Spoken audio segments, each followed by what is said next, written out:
কবিরাজ ডেকে আনুন। কি হলো আমার মেয়ের? কবিরাজ মশাই, ও কবিরাজ মশাই, আমার মেয়েকে বাঁচান। কি হয়েছে হালকা? চল দেখি। তোর মেয়েকে হালকা বরফ হিমালয়ের বুড়ি অভিশাপ দিছে রে। ওই বুড়ি একমাত্র তোর মেয়ের প্রাণ বাঁচাতে পারবে। বুড়ি, আজকে তোর একদিন কি আমার একদিন?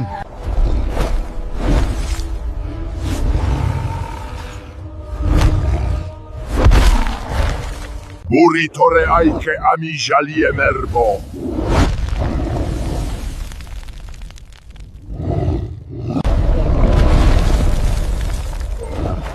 এবার কোথায় পালাবি শয়তান বুড়ি বল? ওরে মারে, এই নে হালকা, এই বরফের ডিম তোর মেয়েকে খাওয়া, তাহলেই ভালো হয়ে যাবে। আমাকে এবার ছেড়ে দে, যা দূর হ।